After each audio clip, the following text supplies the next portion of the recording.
I've always felt very alone. By the time I was 12, I was already a regular pot smoker. And by the time I was late 17, 18 years old was around the time I shot heroin for the first time. Addiction can take many forms. It's tenacious, and in the culinary industry, it's a very common occurrence. On this episode of Living Proof, we're heading to Cleveland, Ohio. There, my friend Chef Jeremy owns a deli. It's called Larder, and it is at the forefront of innovation. Jeremy is a fermentation expert. He's always experimenting with new flavors and perspectives on how we eat food. And he's even a co-author. But he's also overcome incredible obstacles. As a teenager, he became a heroin addict. Through rehab, he was able to become sober 22 years ago. Since then, he's been passionate about the nature of addiction and how better to navigate life as a recovering addict. We're here today to learn more about his incredible journey. When you were going through the addiction, how did it feel? My acceleration, my use, it was just out of control. That's all, and that's all I put, when I'm using, that's all I can think about too. There is no love for my wife, there's no love for my business, there's no self-love. There is only, when am I getting high next, and how am I getting the resources together to be able to get high? It's this just all the time. It's chaos theory put into like a roller coaster. Really? Because there's a starting point and there is an ending point, and you just gotta hope that roller coaster stays together and you don't fly out of the car and that it gets back to the terminal safely. It's a crazy wild ride. But in some respects, you don't know when it's gonna end or if it's gonna end. I knew Jeremy's reputation before I even knew who Jeremy was, before we met. He was known as the guy you can get a lot of drugs from. And I just ran into him.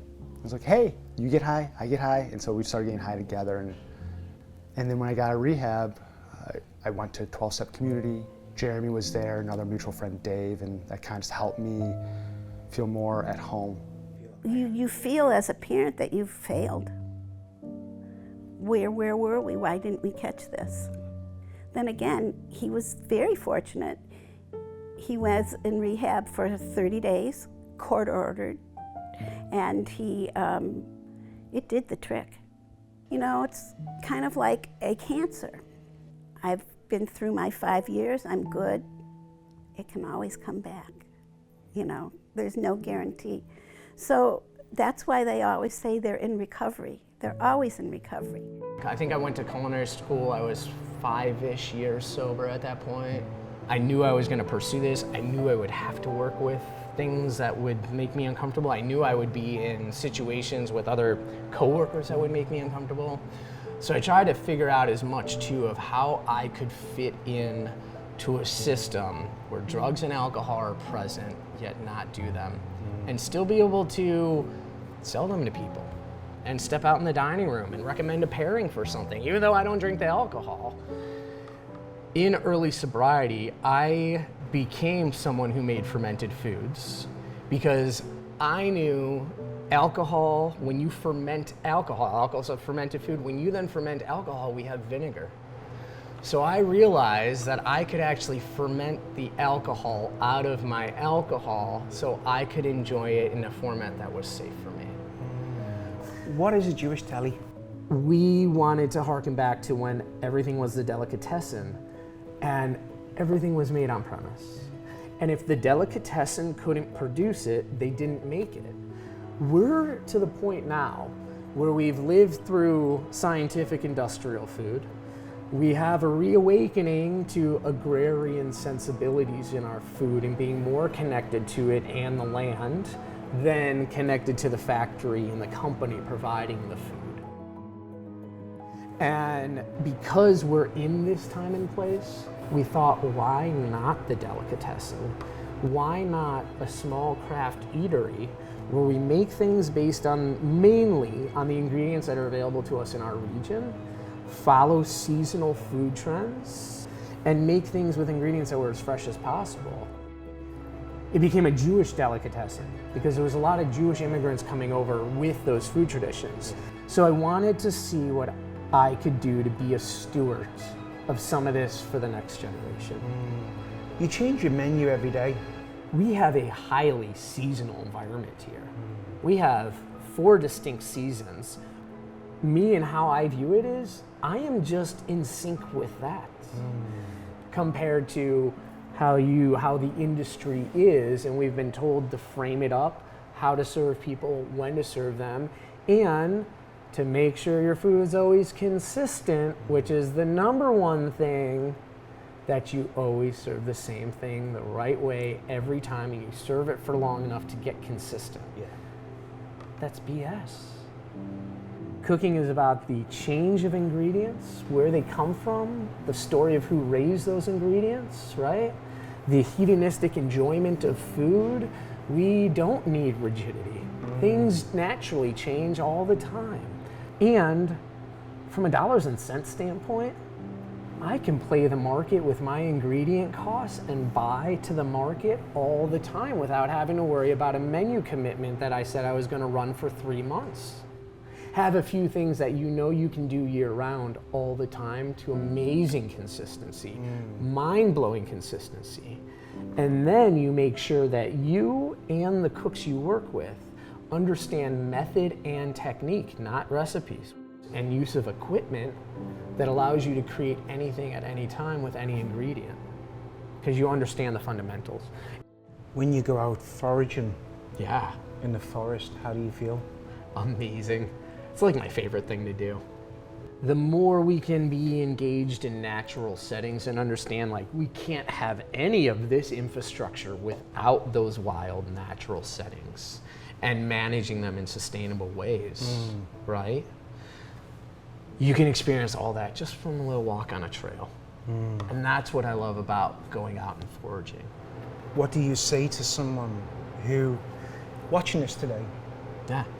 I tell them getting sober is going to be the most horrific and the most enlightening and peaceful thing they've ever done, all at the same time. And that's why I feel a lot of people struggle in early sobriety and multiple relapses, and it takes people so many times. It's a very confusing time.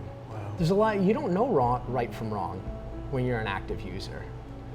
You don't have those dialogues.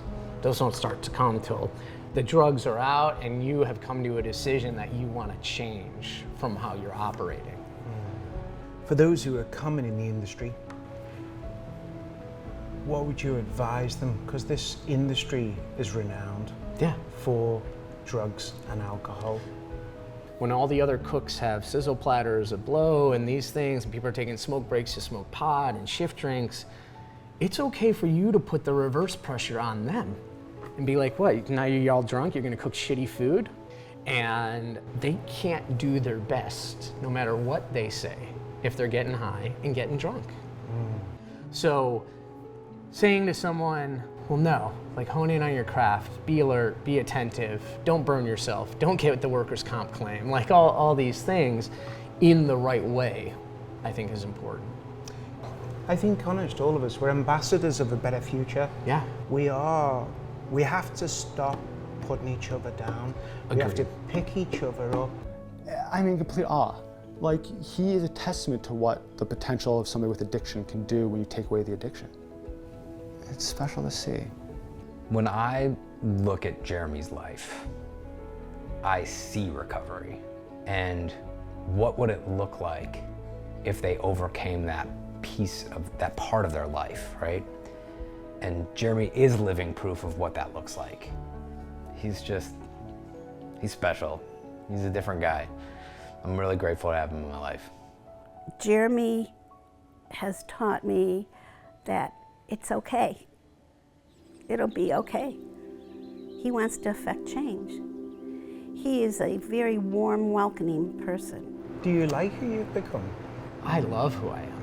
I would not trade it for the world. Really? Yeah.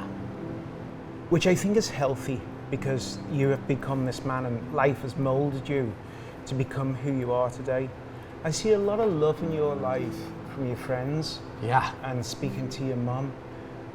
To have those guys in my life have my family in my life, it's just incredible. It gives me something to strive for, to be now in my sobriety, to be an example for and to keep going on. It's a big reason to stay sober. Your mother said this to us today.